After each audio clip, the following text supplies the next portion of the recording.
Hello everyone, welcome back my channel. This is Rimpa. আজকে আমি আপনাদের সাথে শেয়ার করতে চলেছি আলু এবং ডিমের ঝোলের রেসিপি। তার আগে বলে রাখি, যারা যারা আমার ইউটিউব চ্যানেলে নতুন এসেছেন তারা অবশ্যই আমার চ্যানেলটিকে সাবস্ক্রাইব করে দেবেন এবং পাশে থাকা বেল আইকনটি ক্লিক করে দেবেন। আর ভিডিওটি ভালো লাগলে অবশ্যই লাইক এবং কমেন্ট করে জানাবেন। তো ভিডিওটি শেষ পর্যন্ত দেখার জন্য অনুরোধ রইল। সকলকে অনুরোধ করব ভিডিওটি শেষ পর্যন্ত দেখার জন্য। তো দেখতে থাকুন রেসিপিটি।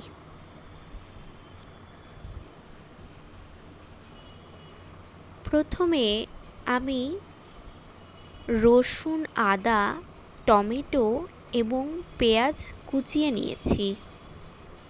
তারপর 4টে ডিম নিয়ে নিয়েছি এবং আদা এবং রসুন শিলনোড়ার মাধ্যমে পেস্ট করে নেব। এটা মিক্সিতেও পেস্ট করা যায়, যেহেতু খুব অল্প পরিমাণ এজন্য শিলনোড়াতেই পেস্ট করে নিচ্ছি।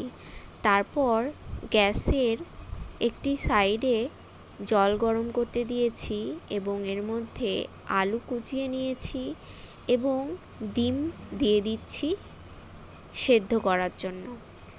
এবং পেস্টটি এরকম দেখতে হয়েছে এবং এই আদা রসুনের পেস্টে সানরাইজের জিরা পাউডার এবং ধনিয়া পাউডার সাথে শুকনো লঙ্কার গুঁড়ো মিক্সড করে নেব। তারপর ডিমটা সেদ্ধ হয়ে যাওয়ার পর ওটাকে ছাড়িয়ে নিলাম এবং ডিমটাকে হালকা লবণ এবং খুব অল্প পরিমাণ হলুদ দিয়ে মাখিয়ে নিয়ে অল্প একটু তেলে কড়াইটা গরম হতেই ডিমগুলোকে ভেজে নেব। তারপর ডিমগুলোকে তুলে নিলাম এবং সেদ্ধ করা যে আলু ছিল সেই আলুগুলোকে তুলে কড়াইতে গরম তেলের মধ্যে দিয়ে দেব।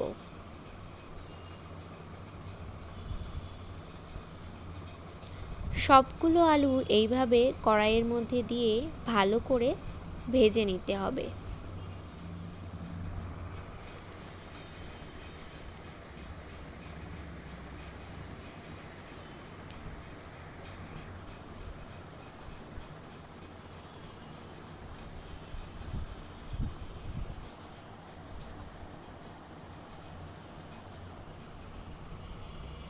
পাঁচ থেকে 10 মিনিট ভালো করে নাড়াচাড়া করে ভেজে নিতে হবে আলুগুলোকে।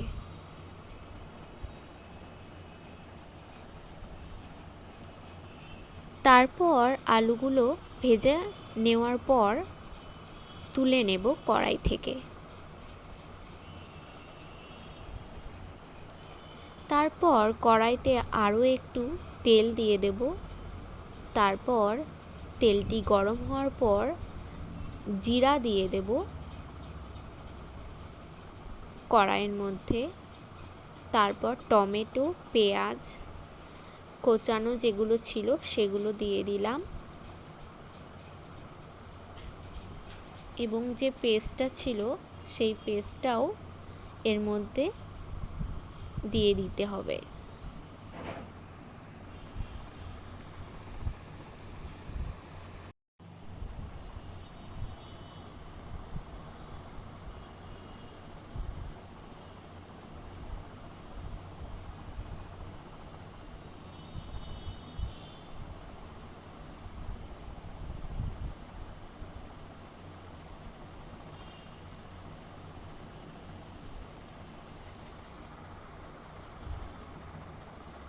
পেস্টটা কড়াইতে দিয়ে দেওয়ার পর ভালো করে এটাকে মজিয়ে নিতে হবে যতক্ষণ না পুরো জলটা বসে যাচ্ছে, ভালো করে মশলাটা হচ্ছে, ততক্ষণ এটাকে কড়াইতে নাড়াচাড়া করতে হবে।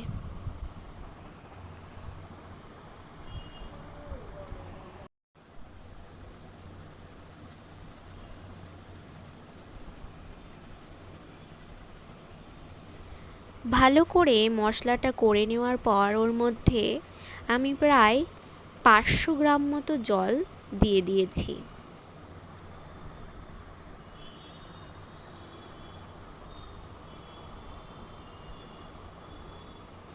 সাথে ভেজে রাখা আলু এবং ডিমগুলি কড়াইতে দিয়ে দিতে হবে, তারপর ভালো করে নাড়াচাড়া করতে হবে।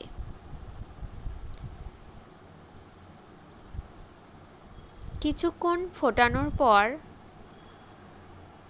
ছোট চামচের 1 চামচ মতো হলুদ গুঁড়ো এবং প্রায় 2 চামচ মতো লবণ এবং 1 চামচ মতো চিনি কড়াইয়ের মধ্যে দিয়ে দিতে হবে।